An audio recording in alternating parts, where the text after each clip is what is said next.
अस्सलाम वालेकुम नाज़रीन, आप देख रहे हैं प्रोग्राम फोकस और मैं हूं पलवशा महमूद। नाज़रीन, आज इंटरबैंक में जो है वो डॉलर, इंटरबैंक और ओपन मार्केट में डॉलर की कदर में इंतहाई कमी देखी गई है। इंतहाई नहीं कह सकते, लेकिन जो है मिला जुला रुझान रहा है। इसके अलावा अगर हम लोग स्टॉक मार्केट के हवाले से बात करें, स्टॉक मार्केट आज रेड स्केल पे ट्रेड किया है स्टॉक मार्केट ने। और मैं आपको बताऊँ, IMF मुआहदे के हवाले से, IMF मुआहदा है कि होके नहीं दे रहा। गवर्नमेंट की भरपूर कोशिशें थी कि IMF से मुआहदा किसी भी तरह हो जाए, IMF से पाकिस्तान को पैसे मिल जाएं, लेकिन IMF से मुआहदा ताहाल नहीं हुआ। और IMF से मुआहदा करने के लिए वज़ीर ख़जाना इसहाक डार ने जो है वो बरतानवी हाई कमिश्नर से मदद की अपील की है। लेकिन सवाल ये है कि क्या बरतानिया के जो हाई कमिश्नर हैं, अगर वो IMF से मुआहदे का कहते भी हैं, तो क्या IMF मुआहदा कर लेगा पाकिस्तान से? इसके अलावा कल वज़ीर आज़म की ज़ेर सदारत एक बड़ा अहम इजलास हुआ, आला सतही इजलास था, जिसमें आर्मी चीफ, विफाकी वज़रा, सूबाई वज़रा और जितने भी आला जो है वो सदारत, ज़ेर सदारत जो है वो शरीक हुई। वज़ीर आज़म की ज़ेर सदारत ये इजलास था और इस इजलास में एक बहुत ही अहम एजेंडा पेश किया गया है, यानी कि ज़राअत, लाइफ स्टॉक, इसके अलावा मादनियात, कानूनी, इंफॉर्मेशन टेक्नोलॉजी और तवानाई के शोबों में जो है वो भरपूर उनको फ़रोग़ देने के लिए ताउन की यकीन दहानी कराई गई है। लेकिन पाकिस्तान की मईशत इस वक्त उस स्टेज पे खड़ी हुई है कि इन तमाम शोबों में अगर हम लोग जो है वो, हमारी गवर्नमेंट अगर इन तमाम शोबों में वो करती भी है, फोकस करती भी है, उसके बावजूद क्या पाकिस्तान की मईशत जो है वो स्टेबल हो जाएगी? ये तमाम सवालात हैं जो हम लोग आज प्रोग्राम में डिस्कस करने वाले हैं। हमें स्काइप पे ज्वाइन कर चुके हैं ज़िशान मर्चेंट साहब, माहिर मईशत हैं, हमारे साथ स्काइप पे ही मौजूद हैं। Riyazuddin chairman site association and industry हैं और नुमाइंदा खुसूसी हमजा गिलानी हमारे साथ स्टूडियोज़ में मौजूद हैं। तमाम मौजूद मेहमानों को वेलकम करना चाहूँगी। हमजा, सबसे पहले आपकी जानिब आऊँगी। आज अगर स्टॉक मार्केट के हवाले से बात करें तो आज डॉलर की कदर में ओपन मार्केट में भी और जो है वो इंटरबैंक में भी कमी देखी गई है। इसके अलावा अगर हम लोग जो है वो करेंसी मार्केट के हवाले से अगर बात करें तो आज रेड स्केल पे ट्रेड किया है। जी बिल्कुल, आज स्टॉक मार्केट का आगाज़ ग्रीन स्केल से तो हुआ था, जी। लेकिन इख्तिताम माइनस में हुआ। तकरीबन 430 पॉइंट्स की कमी देखी गई इख्तिताम के वक्त KSE 100 इंडेक्स में, और 40,200 पॉइंट्स की नफसाती हद पे KSE 100 इंडेक्स बंद हुआ। अब हम देख रहे हैं कि गुज़श्ता कई दिनों से कि मार्केट का आगाज़ ग्रीन जोन से होता है, लेकिन इख्तिताम जो है वो रेड जोन से होता है। मार्केट फर्स्ट सेशन में ही रेड जोन में दाखिल हो जाती है और फिर कंटिन्यूटी हम देखते हैं और फिर ये इख्तिताम तक रहती है।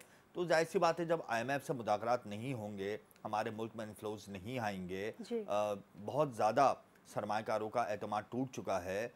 मुकामी ब्रोकर्स हो या फिर इंटरनेशनल इन्वेस्टमेंट हो, इनका फ्लोज स्टॉक मार्केट पे नहीं देखा जा रहा, जिसका एक इम्पैक्ट KSE 100 इंडेक्स में हम देख रहे हैं कि आया है, और उसी की वजह से स्टॉक मार्केट रेड जोन में ट्रेड हुई है। सिर्फ 70 कंपनीज ऐसी थी जिनके आज शेयर्स ग्रीन जोन में ट्रेड हुए, और 227 कंपनीज ऐसी थी जिनके शेयर्स आज रेड जोन में ट्रेड हुए। तो ओवरऑल कराची स्टॉक मार्केट में आज भी सिर्फ 9 मिलियंस का जो है वो कारोबारी हजम रिकॉर्ड किया गया। तो ओवरऑल कराची स्टॉक मार्केट की पोजीशन बहुत ज़्यादा डल देखी गई, बायबैक्स देखे गए, IPO सीज हैं। ओवरऑल कराची स्टॉक मार्केट की पोजीशन बहुत ज़्यादा डाउन रही आज।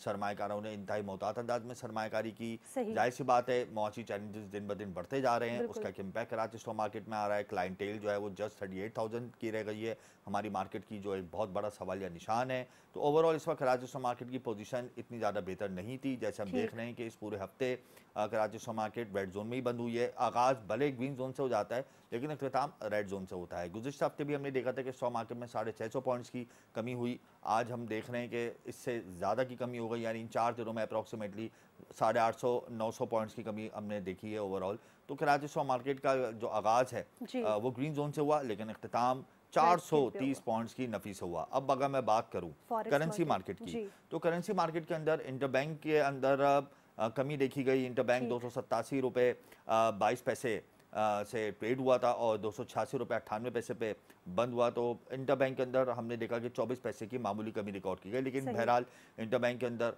रुपए की कदर में बेहतरी और डॉलर की कदर में 24 पैसे की कमी देखी गई, जिसके बाद हमने देखा कि इसका एक इम्पैक्ट ओपन मार्केट में भी आया और ओपन मार्केट के अंदर डॉलर 1 रुपये कम हुआ। ओपन मार्केट में डॉलर 292 रुपये से कम होकर 291 रुपये पे कम हुआ, बंद हुआ। लेकिन बात फिर वही आ जाती है अवेलेबिलिटी की। मार्केट में डॉलर नहीं है, डॉलर का ज़ख़ीरा नहीं है, इंपोर्टर की डिमांड है कि उसको डॉलर मिले ताकि एलसीज़ के मसाइल जो हैं वो जल्द अज जल्द उसके लिए क्लियर हों। लेकिन अवेलेबिलिटी का मसला है, उसका एक प्रेशर तो ज़ाहिर सी बात है इंटरबैंक और ओपन मार्केट में है। इंटरबैंक में जो एलसी खोलने का रेट है वो मुख्तलिफ है, लेकिन शो करने का रेट अलग है। इंटरबैंक में अगर आज डॉलर 286 रुपये 98 पैसे पे बंद हुआ है, लेकिन एलसी के लिए जो रेट कमर्शियल बैंक्स ने मुख्तस किया है वो उससे ज़्यादा है। यही हाल ओपन मार्केट का भी है। ओपन मार्केट के अंदर अगर डॉलर कम हुआ है, लेकिन अगर लेने के लिए जा रहे हैं तो ओपन मार्केट में डॉलर 4 रुपये 5 रुपये महंगा ही मिलता है, क्योंकि इंटरबैंक का रेट अलग है, ओपन मार्केट का रेट अलग है और ग्रे मार्केट का रेट अलग है। क्योंकि ग्रे मार्केट के अंदर जो है और ओपन मार्केट के अंदर जो गैप है वो आज भी 15 से 20 रुपए का है। इसका एक नेगेटिव इम्पैक्ट जाहिर सी बात है हमारी रेमिटेंसेस पर भी आता है, और इसी वजह से रेमिटेंसेस जो हैं वो ब्लैक चैनल की तरफ रुख कर जाती हैं और हमारा रेमिटेंसेस ग्राफ जो है वो डिक्रीज हो जाता है। तो ओवरऑल इस वक्त फॉरेक्स मार्केट के ऊपर रुपए पर दबाव है, इंपोर्ट बिल की अदायगियों का जो एक दबाव है वो आज भी रुपए की कदर पर है, जिसकी वजह से रुपया आइंदा आने वाले दिनों में अल्लाह ना करे मज़ीद डिवैल्यू हो सकता है। ठीक है। हमज़ा, आपसे मैं जानना चाहूँगी आईएमएफ माहिदे के हवाले से, आपने करेंसी मार्केट और स्टॉक एक्सचेंज के हवाले से तो आगाह कर दिया। आईएमएफ माहिदा है कि हो के नहीं दे रहा, और इसके अलावा वज़ीर ख़जाना ने बरतानवी हाई कमिश्नर से मदद की अपील की है। आप क्या समझते हैं कि आईएमएफ माहिदा हाई कमिश्नर की, बरतानवी हाई कमिश्नर की मदद से हो जाएगा? देखें, कल एक बहुत बड़ा ऐलान हुआ है जी। ये ऐलान इससे कबल हमने कभी नहीं देखा, तारीख़ में हमने कभी भी इससे बड़ा ऐलान नहीं देखा कि तमाम हुकूमती अराकीन, तमाम स्टेक होल्डर्स, तमाम हमारी जो मौजूद इदारे हैं वो एक पेज पर जमा हुआ है। इनफैक्ट आर्मी चीफ भी उस मीटिंग में बिल्कुल तमाम मौजूद इदारे एक पेज पे जमा हो गए।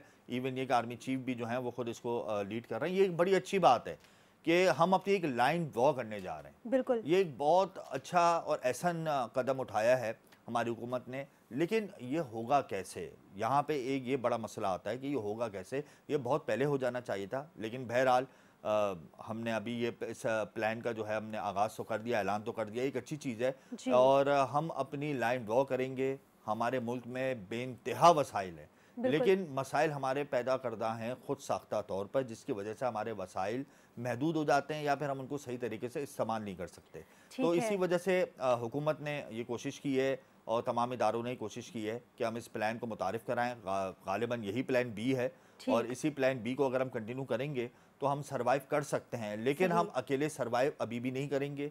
हमें इंटरनेशनल लेवल पर जो है इंटरनेशनल सिस्टम की मदद की ज़रूरत है, ख्वाह वो हमारे दोस्त ममालिक हो या IMF हो। लेकिन बहरहाल हमने एक प्लान तरतीब दिया है और इस प्लान को हम आगे लेके चलेंगे और यकीनन आगे लेके चलेंगे, क्योंकि हमारे मुल्क के अंदर ज़राअत के शोबे में बहुत ज़्यादा पोटेंशियल है, टेक्सटाइल के शोबे में पोटेंशियल है। ये बात ज़रूर है कि हमारे पास जो है वो एनर्जी क्राइसिस हैं और कुछ इन्फ्लोस का मसला है, वो हल हो जाते हैं तो ये प्लान और जल्दी कामयाब हो सकता है। ठीक है, हमारे पास जितने भी मसाइल हैं अगर वो हल हो जाते हैं तो ये प्लान कामयाब हो जाएगा। नाज़रीन, गुज़िश्ता रोज़ वज़ीर आज़म की ज़ेर सदारत आला सतही इजलास हुआ, आर्मी चीफ भी उसमें शरीक थे। इसके अलावा तमाम वफाकी और सूबाई वज़रा भी शरीक थे और प्लान में पाकिस्तान की ज़राअत को फ़रोग़ देने के लिए इक़दामात के हवाले से बातचीत की गई है और हिकमत अमली मुरतब की गई है और इस प्लान के हवाले से आइंदा जल्द हम लोग पाकिस्तान में बेहतरी देख सकते हैं। गुफ्तगू का सिलसिला जारी रहेगा, वक्त हुआ है एक ब्रेक का।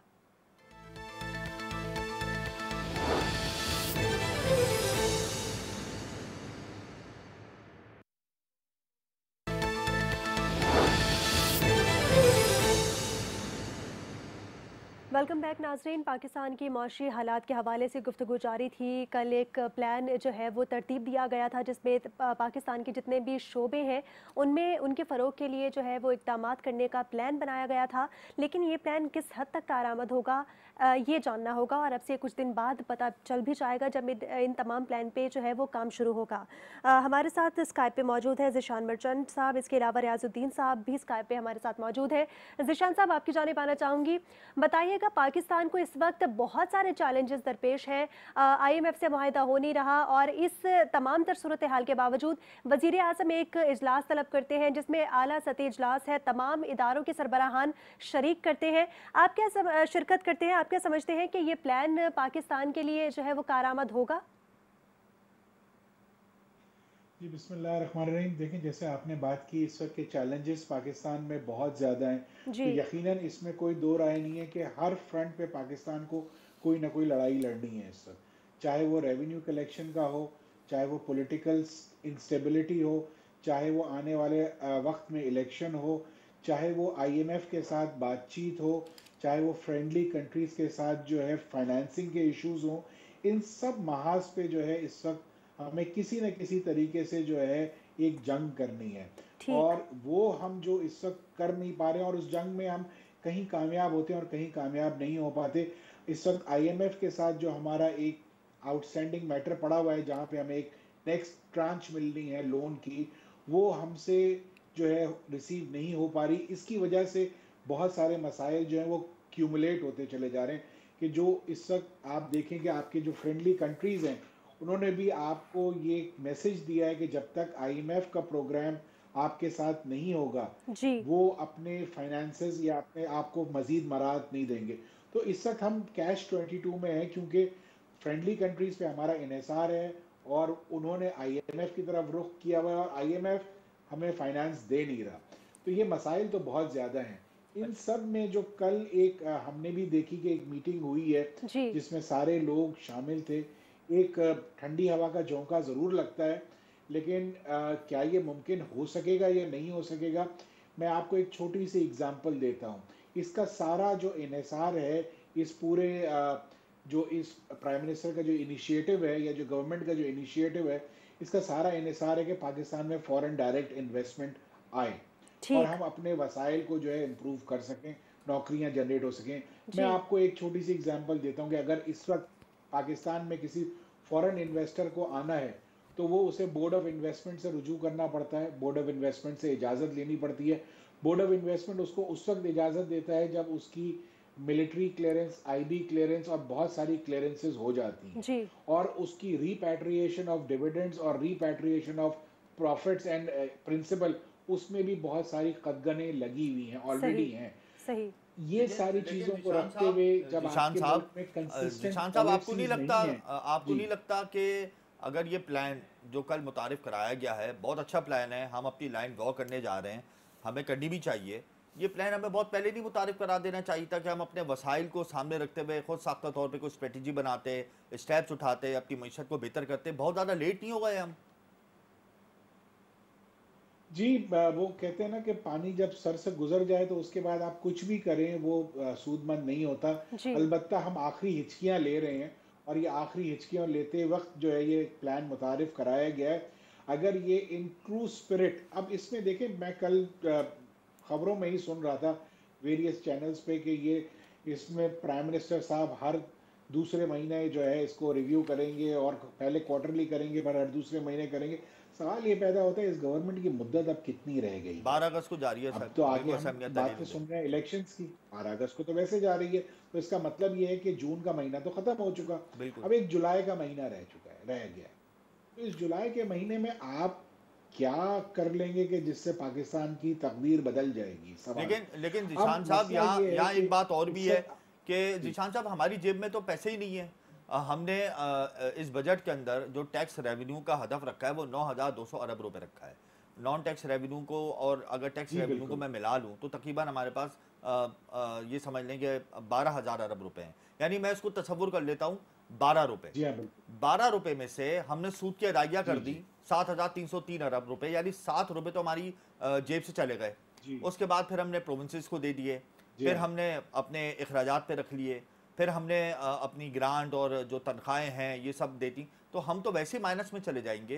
तो इस प्लान पर अमल करने के लिए तो हमारे पास तो कुछ भी नहीं है, बिल्कुल। तो फिर हम क्या करेंगे? हमारा क्या इनिशिएटिव होगा देखिए, फौरी तौर पर? मैं आपको बताता हूँ, हमारे पास तो पैसे हैं ही नहीं ना। हम तो नेगेटिव से स्टार्ट करेंगे तकरीबन 7,000 अरब के। बिल्कुल। चूंकि आपने बिल्कुल सही वजह फरमाया कि 14 रुपए में से जो है 7 रुपए इंटरेस्ट में चले गए, 5 रुपए तकरीबन जो है वो सूबों के पास चले गए, फिर तनख्वाहें और पीएसडीपी जो है उसमें 2 रुपए चले गए, 1150 रुपये यानी 1 रुपया चला गया। फिर जो ग्रांट्स देनी है हमने, तो हम तो माइनस से शुरू करेंगे, यानी कर्ज लेकर गवर्नमेंट को चलाएंगे।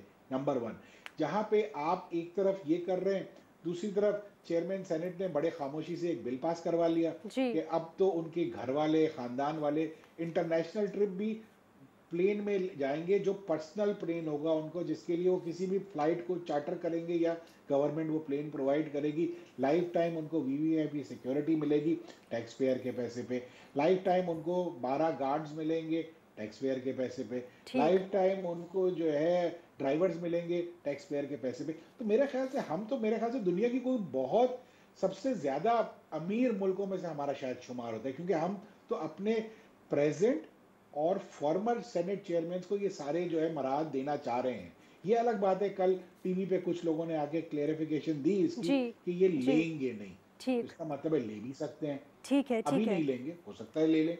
लेकिन ये इस टाइप की चीजें जब आप मुल्क में इंट्रोड्यूस करते हैं ना, जी। तो इंटरनेशनल मैसेज किया जाता है। आप इंटरनेशनल मैसेज ये दे रहे हैं कि हमें तो परवाह ही नहीं है। ठीक। आपके मुल्क में इस वक्त जो है सबसे बड़ी काबीना है पाकिस्तान की हिस्ट्री की। बिल्कुल ऐसे ही है। उसके बाद special assistant to prime ministers SAPMs, वो भी सही। रिकॉर्ड। जी तो हम तो हर चीज में रिकॉर्ड बना रहे हैं खर्चे करने का।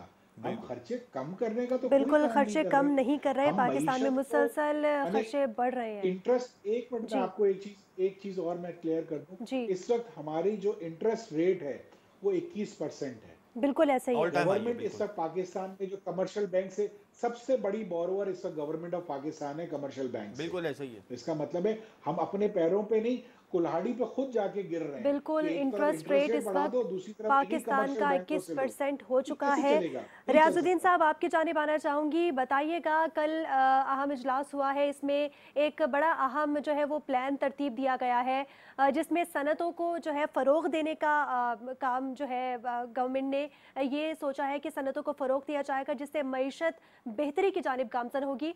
आप क्या समझते हैं, इस प्लान पे अमल करके वाकई पाकिस्तान के मौशी हालात बेहतर हो सकते हैं? बिस्मिल्लाहिर्रहमानिर्रहीम। शुक्रिया, आपने मौका दिया मुझे इस जी मौजू पे बात करने का। इस वक्त का बड़ा इंपॉर्टेंट क्राइसिस है। देखिए, समझना ये चाहिए कि which stage are we in. क्या हम इस वक्त किसी लॉन्ग टर्म स्ट्रेटेजिक प्लानिंग के स्टेजेस में? The answer is no. जब अगर कोई इमरजेंसी में मरीज़ लाया जाता है अस्पताल के अंदर, जी जैसे कि हम इस वक्त आजकल फाइनेंशियल इमरजेंसी की सिचुएशन है, हम उसको रियलाइज़ करें या ना करें, ज़बान से कबूल करें या ना करें, हकीकत तो यही है। तो सबसे पहले जो आप उस पर काम करते हैं, वो उसके सर्वाइवल के लिए काम करते हैं। जब एक दफ़ा उसका सर्वाइवल हो जाता है तो फिर आप उसको स्टेबलाइज करते हैं, फिर आप उसको रिहेबिलिटेट करते हैं, फिर उसके बाद आप दोबारा उसको ग्रोथ या रीग्रोथ के मोड में लेके जाते हैं। जी तो इस वक्त जब ये हमारी सांसें बंद हो रही हैं और हमारी मईशत की डोर जो है वो टूटने के करीब है, खुदा ना खास्ता मेरे मुंह में खाक, तो उसके अंदर अगर हम ये कहते हैं कि हमारे पास कोई एक्सपेंशन या ग्रोथ का प्लान जो है वो काम करेगा, आई एम अफ्रेड नो। अच्छा, अब इस वक्त सही। काम जो करने का है वो हम नहीं कर रहे, और वो काम करने का ये है कि पैसे हमारे पास बन तो नहीं रहे, आ भी नहीं रहे, बिल्कुल एक्सपोर्ट भी कम, रेमिटेंसेस भी कम हो रही हैं। तो ऐसे में जो है पैसे कहाँ से आएंगे? तो जैसे कि अंग्रेजी का मकूला है, the fastest way to make money is to stop losing it.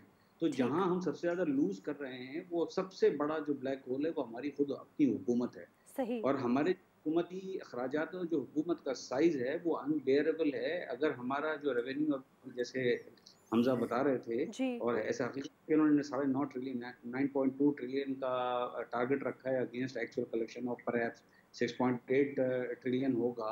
तो मैं तो ये कहता हूँ कि अगर इसको आप 18 ट्रिलियन भी कर दें टैक्स कलेक्शन को, मफरूज़े के तौर पे कह रहा हूँ, तब भी जो है हमारा मुल्क या हुकूमत नहीं चल सकती। तो फिर क्या ठीक। करना चाहिए ऐसे में? जब अगर आमदन, बजट का तो नाम ही मीज़ानिया होता है कि जिसमें आप ये कहते हैं कि जो आपकी आमदन है और अखराजात है उनके दरमियान तवाज़ुन हो। तो अगर आपकी आमदन नहीं बढ़ पा रही, जो कि फिलहाल कोई बजट में कोई प्लान नहीं दिया गया और जी न ही कोई हालात बताते हैं, तो रियाज साहब, फिर आप कम क्या से कम समझते हैं, आपको यही पता है। प्लान बी था? जिस तरह आपने कहा कि प्लान बी दिया गया, यही प्लान बी था गवर्नमेंट के पास? हाँ, मैं अर्ज़ करता हूँ तो अखराजात में कमी करनी चाहिए। तो मेरी नज़र में तो अगर आपको देखिए, हमने अपना जो पूरा शायद पिछले 50 साल गुजारे हैं, 23 IMF के प्रोग्राम गुजारे हैं, जी उसमें हमारा सारा फोकस जो है लेते थे कर्ज और पीते थे मैं पे रहा है। तो आज तक, और लेकिन और हमारी जो इन 23 प्रोग्राम से हमारी हालत सिर्फ अबतर ही हुई है, बेहतर नहीं हुई है। तो अगर ठीक। अब हम ये कहते हैं कि जो कल का जो प्लान जिसका आप जिक्र कर रही हैं, जो पेश किया गया है, उसका तमाम तर जो फोकस मुझे अभी तक समझ में आया है, जी नोटिफिकेशन भी देखा है, 3 हाई लेवल कमेटीज भी बनी है, वो अब जो है हम इन्वेस्टमेंट की तरफ जा रहे हैं। ठीक। लेकिन इसलिए कि रियाज तमाम साहब, लोग, यहाँ मुझे एक बात पूछनी थी आपसे कि एक तरफ तुमने प्लान बी मुतारिफ करा दिया, अच्छी बात है, हम अपने एक लैंड ड्रॉ करने जा रहे हैं, अपना एक हमने प्लान बना लिया। लेकिन दूसरी तरफ ये सुनने में भी आ रहा है कि आज पीएम जो है वो फ्रांस जाएंगे, पेरिस के अंदर आईएमएफ चीफ से मुलाकात करेंगे, फिर सफ़ीरों से भी मुलाकातें हो रही हैं। इसहाक डार ने भी अमरीकी सफ़ीर से मुलाकात की है, लंदन हाई कमिश्नर से भी मुलाकातें हुई हैं, फिर आईएमएफ से दोबारा रुजू करने के लिए फ्रांस भी जाया जा रहा है। तो फिर ये दो लाइनें कैसे चलेंगी? देखिए, बिल्कुल ये हकीकत है कि ये एक कॉन्ट्रडिक्शन पाया जाता है और बड़े अरसे से पाया जाता है, शायद जब से हुकूमत आई है तब से, और उससे पहले भी था किसी हद तक। अगर देखिए, दो रुखी पॉलिसी कभी भी काम नहीं करती। दो आपके पास ऑल्टरनेट प्लान हो सकते हैं, लेकिन जी। एक वक्त में किसी एक प्लान पे अमल दरामद करेंगे। आप दो किश्तियों में सवार नहीं हो सकते। आप ये तय करते हैं कि मैंने आईएमएफ के साथ जो है वो नहीं चलना, तो सबसे पहली बात ज़रूरी है कि अगर आपने किसी दूसरी डायरेक्शन में जाना है तो जी। अपने आप को डिसएंगेज करें उस से जहाँ के आप नहीं चल सकते। एक तरफ आप ये कहते हैं आईएमएफ आता है तो आए, नहीं आता तो ना आए। दूसरी तरफ आप ये कहते हैं कि हम आईएमएफ के लिए, अगर आईएमएफ नहीं मानता तो सिफारिश कराएंगे बरतानिया के सफ़ीर से। फिर आप ये कहते हैं, प्राइम मिनिस्टर साहब ने कल फरमाया है कि मैं फ्रांस जा रहा हूँ, वहाँ पर जो है मुलाकात होगी मेरी आईएमएफ से। आईएमएफ की जो मैनेजिंग डायरेक्टर है वो कई दफ़ा कह चुकी हैं कि आप अमीरों पर टैक्स लगाएं और गरीबों के ऊपर ना लगाएं। बजट में आपने गरीबों के ऊपर टैक्स लगा दिया और जी। अमीरों को जो है टच भी नहीं किया। तो ये सूरत हाल जो है देर तक चल नहीं सकती है। और अगर हुकूमत आईएमएफ के साथ जाना चाहती है तो आईएमएफ की शराइत के ऊपर अमल दरामद करना होगा, कड़वी गोली निकलनी होगी। अगर हुकूमत ये नहीं कर सकती तो उसको मुतबादिल जो है इक़दाम लेने होंगे जी। और जो अल्टरनेट राउट है जिसे वो प्लान बी कहते हैं, उस तरफ क्लियरली अपने आप को, अपनी जिसे कहते हैं ना किबला रुख बदलना होगा। ठीक है, आप हुकूमत को मगरिब से अपना अपनी किबला बदलने की ज़रूरत है, तरफ बिल्कुल। जी। हुकूमत को अपना किबला बदलने की मगर ज़रूरत है। आईएमएफ से मुआहिदा ताहाल नहीं हुआ। वज़ीर ख़ज़ाना इसहाक डार इन कोशिशों में है कि आईएमएफ से मुआहिदा हो जाए, जबकि वज़ीर आज़म मोहम्मद शहबाज शरीफ भी इस वक्त पेरिस के दौरे पे हैं। और आईएमएफ से मुआहिदा होना एक अलग चीज़ है, लेकिन इसके अलावा गवर्नमेंट की जानिब से एक प्लान मुतारिफ़ करा दिया गया है। उस पर अमल दरामद जो है वो कब होगा, इसी का इंतज़ार है। ज़िशान साहब से भी उनका तज्ज़िया लेंगे, लेकिन एक ब्रेक के बाद।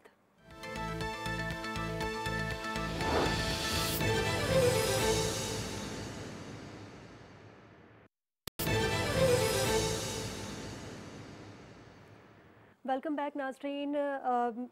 हुकूमत की जानिब से नया इक़्तिसादी प्लान जारी कर दिया गया है। इस हवाले से ब्रेक से पहले भी प्रोग्राम में गुफ्तगू जारी थी। ज़िशान मर्चेंट साहब, आपकी जानिब आना चाहूँगी। बताइएगा कि हुकूमत ने इक़्तिसादी प्लान तो दे दिया है, आप क्या समझते हैं कि आईएमएफ से मुआहिदा नहीं हुआ और आने वाले दिनों में कोई चांसेस नज़र भी नहीं आ रहे आईएमएफ से मुआहिदे के? क्या यही हुकूमत का प्लान बी था, और अगर ये प्लान बी था तो ये किस हद तक कारआमद साबित होगा? जैसे भी हमजा साहब ने फरमाया कि हम बहुत देर से ये प्लान लेके आए। अगर ये प्लान बी है, वाकई प्लान बी है, और कल मैं मुसद्दिक साहब को सुन रहा था, उन्होंने तो कहा कि ये प्लान ए है, ठीक। प्लान बी नहीं है, ये प्लान ए है। तो ये प्लान ए इंट्रोड्यूस करने में बहुत टाइम लगा दिया गया। अगर यही काम करना था तो आज से 6 महीने 8 महीने पहले अगर शुरू जी करते तो आज बिल्कुल। हम जी। उसके कोई ना कोई नतायज देख रहे होते। हमने अब ये शुरू किया जबकि अब गवर्नमेंट का टेन्योर ख़त्म होने वाला है, तो एक तो ये बहुत देर है। दूसरी बात ये है कि जब आप बात करते हैं कि मैं दोबारा हमजा साहब की बात को रेफ़र करूँगा कि जहाँ जी। पे वो ये कह रहे थे कि 9,200 अरब पाकिस्तान को जो है टैक्स रेवेन्यू में कलेक्ट करने हैं। तो इस 9,200 के पीछे जो वर्किंग है, इस साल का जो हमारा टैक्स का हदफ है, जो अब साल कुछ दिनों में ख़त्म हो जाएगा, जी। वो है 7,200 अरब। जी। हम जब 7,200 अरब अचीव नहीं कर पा रहे, तो अगले साल हमारे पास कौन सा ऐसा चिराग है कि हम 9,200 कर लेंगे? फाइनेंस मिनिस्टर साहब ने बड़े इसका अच्छा एक वो तज्जिया दिया था अपनी बजट जी। ब्रीफिंग में। उन्होंने कहा था कि 21% इन्फ्लेशन होगा, 3.5% ग्रोथ होगी, और इस ग्रोथ के बाद जो है ये 24.5% हो जाएगा, और जो हमने टारगेट बढ़ाया है वो 30% टैक्स का टारगेट बढ़ाया है, तो 5.5% हम और मेहनत करके कर लेंगे। ठीक। मेरे ख्याल से ये जो टारगेट है ये अनअचीवेबल टारगेट है, और इसी के बारे में आईएमएफ ने भी जिक्र किया। अब गोइंग फॉरवर्ड होने क्या जा रहा है अगर ये आईएमएफ का प्रोग्राम नज़र नहीं आता हमें? अच्छा जीशान हमें साहब, जून में तकरीबन 900 जीशान मिलियन साहब डॉलर देखें, जी। आईएमएफ का और हमारी हुकूमत के दरमियान टैक्स का सबसे बड़ा मसला चल रहा है। आईएमएफ कहता है कि आप 9,800 अरब रुपए का टैक्स हदफ रखते, हमने कहा मजीद टैक्स नहीं लगा सकते। आईएमएफ ने कहा आपने एमनेस्टी स्कीम का ऐलान कर दिया रेमिटेंसेस पर, यह आपको नहीं करना चाहिए था, लेकिन अशफाक तोला ने जो वजीर ममलिकत बराए रेवेन्यू हैं उन्होंने इस बात को क्लियर कर दिया कि हमने कोई एमनेस्टी स्कीम का ऐलान नहीं किया। लेकिन उन्होंने साथ में हुकूमत ने यह भी कहा, असेंबली के अंदर भी कहा, वज़ीर आज़म ने भी कहा कि तकरीबन 950 अरब रुपए, 1000 अरब रुपए का मुख्तलिफ सेक्टर्स में टैक्स चोरी भी हो रहा है। अगर हम उस टैक्स चोरी करने को रोक लेते, कोई स्ट्रेटजी बना लेते, जैसे कि टी सेक्टर है, आपका टायर सेक्टर है, आपका फार्मा सेक्टर है, रियल एस्टेट सेक्टर है, यहाँ पर टैक्स चोरी हो रहे हैं, अगर हम उनकी चोरी को रोक लेते, कोई प्लान बना लेते, तो शायद हम ये आईएमएफ के इस जो पॉइंट को हम क्लियर कर सकते थे, अपना टैक्स रेवेन्यू शायद बढ़ा लेते या बेहतर कर लेते। देखिए, सबसे बड़ा जो इस बजट में जो मुझे एक बहुत बड़ा फ्लॉ, अगर आप इसको कहें वर्ड, तो मेरे ख्याल से सही होगा कि हमने जो वो लोग जो इस हमारे टैक्स के बेस में नहीं है उनको नए बेस में लाने की कोशिश ही नहीं की।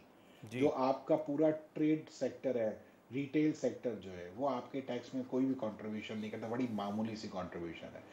इसी तरीके से होलसेल सेक्टर है, बड़ी मामूली सी कंट्रीब्यूशन है। एग्रीकल्चरल सेक्टर जो है, जिस पे हम पूरा इन्हिसार करते हैं, जो 20% हमारी जीडीपी का हिस्सा है, जो अलबत्ता वो सूबाई टैक्स लगता है उसमें, लेकिन सूबाई टैक्स भी ना होने के बराबर है। तो हमारा 40%, 20% रिटेल सेक्टर और 20% जो है एग्रीकल्चर सेक्टर, ये टैक्स के बिल्कुल एम्बिट से बाहर है। तो मसला ये है कि जब तक इनको नहीं लाएंगे आप टैक्स के सिस्टम में और इनसे टैक्स वसूल नहीं किया जाएगा, तब तक आप कब तक इन्हिसार करेंगे अपने 35 लाख या 38 लाख लोगों पे? उन्हीं से मजीद टैक्स लिया जा रहा है, उन्हीं को टैक्स लगाया जा रहा है, उन्हीं को निचोड़ा जा रहा है। तो ये मुमकिन नहीं है कि ये गरीब गरीबतर और अमीर अमीरतर होता जा रहा है। जी रियाजुद्दीन साहब, आपकी जानिब आना चाहूंगी। पाकिस्तान में जी रियाजुद्दीन साहब, आपकी जानिब आना चाहूंगी। एक तरफ तो आईएमएफ का शोर है और दूसरी जानिब इक्तिसादी प्लान मुतारिफ करा दिया गया है, लेकिन गरीब आवाम का ख्याल किसी को नहीं। गरीब आवाम को जो है वो रिलीफ मिलता हुआ कहीं नजर नहीं आ रहा। आप क्या समझते हैं, इक्तिसादी प्लान जो मुतारिफ कराया गया है, इससे क्या आवाम को रिलीफ मिलेगा? माज़रत के साथ बिल्कुल नहीं मिलेगा। ना तो ये प्लान है, ना ये प्लान वर्केबल है। मैंने जैसे भी थोड़ी देर पहले अर्ज किया था कि इस वक्त सर्वाइवल प्लान चाहिए, ग्रोथ का और डेवलपमेंट का प्लान नहीं चाहिए। जबकि ये प्लान जो है, जो कि बहुत अच्छा है और किसी वक्त काम कर सकता है, लेकिन इस वक्त तो जान बचाने का, ऐसी मईशत जो कि बिस्तर मर्ग के ऊपर पड़ी हो और उसके अंदर जो है हुकूमत रोज़ाना की बुनियाद के ऊपर ब्लीड करवा रही है अखराजात में, तो उस ब्लीडिंग को बंद करने की ज़रूरत है। बजाय इसके कि कुछ ग्रोथ का, अगर किसी की कमज़ोर हड्डियां हैं उसके ऊपर आप ये कहते हैं कि ये एक मैराथन या रेस करना शुरू कर दे, तो ये अमलन मुमकिन नहीं है। तो मेरी नज़र में ये प्लान जो है फ्रॉम दी स्टार्ट एक नो स्टार्टर है और नो ब्रेनर है, ये काम नहीं करेगा। अच्छा रियाज साहब, ये बताएं कि हुकूमत ने PICT का मुआहदा अबू धाबी से कर दिया, एयरपोर्ट को आउटसोर्स कर रहे हैं, फिर ये सुनने में आ रहा है कि स्टील मिल रशिया को देने की बातें हो रही हैं लीज पे 5 साल के लिए। तो एक तरफ तो हमारे असासों के ऊपर भी बात आ रही है, आप नहीं समझते कि अब असासों के ऊपर कुछ कॉम्प्रोमाइज़ शुरू हो गया है अपने आप को सर्वाइव करने के लिए? देखिए, आखिर में अगर आपके पास पैसे नहीं बचते तो इसके अलावा कोई चॉइस नहीं है कि आप अपने असासाजात पहले ही गिरवी रखवा चुके हैं मोटर बेस तक, तो आखिर में आप उनको उनके हवाले कर दें। ये तो एक लॉजिकल एंड होना था। लेकिन उससे ज़्यादा बुनियादी सवाल ये है कि क्या इन असासों को रखवाने के बाद या देने के बाद फिर हम क्या दोबारा अपने पाँव पे खड़े हो सकेंगे? जवाब है बिल्कुल नहीं। हमारा जो सबसे बड़ा ये जो इस वक्त फोकस होना चाहिए, वो स्टेट ओरिएंटेड जो हमारे स्टेट यूनिट्स हैं, जो कि सबसे ज़्यादा ब्लीड कर रहे हैं, जिसमें कि PIA है, जिसमें कि स्टील मिल है और जिसमें कि दीगर सरकारी स्टेट ओन एंटरप्राइजेज हैं, उनको प्राइवेटाइज करना चाहिए और उनसे जान छुड़ानी चाहिए, ताकि कम से कम उनसे जो पैसे बचते हैं वो तो आप गरीब आवाम पे लगा सकें। वो उनका हक है, आवाम को रिलीफ प्रोवाइड। जी ठीक है। ज़िशान साहब, आपकी जानिब आना चाहूँगी। लास्टली आपसे जानना चाहूँगी, आप क्या समझते हैं, आप क्या मौक़िफ़ अपना पेश करना चाहेंगे कि हुकूमत को ऐसे कौन से इक़दामात करने चाहिए जिससे गरीब आवाम को रिलीफ मिल सके? मुख्तसर जवाब दीजिएगा। सबसे पहले तो इंटरेस्ट रेट को नीचे लाना बहुत ज़रूरी है। अगर इकोनॉमी को चलाना है तो इंटरेस्ट रेट को नीचे लाना ज़रूरी है, क्योंकि इंटरेस्ट की वजह से महंगाई में बढ़ती है। दूसरी, जो अब इंटरनेशनली पेट्रोल की प्राइस बहुत कम हो गई है और अब हमें रशिया से भी पेट्रोल जो सस्ता मिल रहा है, उसका इम्पैक्ट एक गरीब आम आदमी को पास ऑन होना बहुत ज़रूरी है। ठीक। अगर ये दो चीज़ें ही आप इनिशियली स्टार्ट करेंगे तो हर चीज़ में कीमतों का में फ़र्क आना शुरू होगा और उससे एक आम आदमी को फ़र्क मिलेगा और उसकी ज़िंदगी कुछ बेहतर हो सकेगी। ठीक है, इंटरेस्ट रेट को नीचे लाना होगा और इन्फ्लेशन में कमी की जाए, तभी एक आम आदमी की ज़िंदगी बेहतर हो सकती है। आप तमाम मौजूद मेहमानों को बहुत शुक्रिया, आपने अपना कीमती वक्त दिया। नाज़रीन, हुकूमत की जानिब से नया इक़्तिसादी माशी मनसूबा तो दे दिया गया है, जिसमें जो है सब तमाम इदारों के सरबराहान ने इस मंसूबे को सराहा भी है और भरपूर ताउन की यकीन दहानी भी कराई है। लेकिन क्या ये मंसूबा कारआमद होगा? और हुकूमत की मुद्दत को कुछ ही दिन बाकी रह गए हैं, इस सूरत में ये मंसूबा मुतारिफ कराना चैलेंजेस से कम नहीं होगा। इसी के साथ ही मुझे और मेरी पूरी टीम को इजाज़त दीजिए। अल्लाह हाफ़िज़।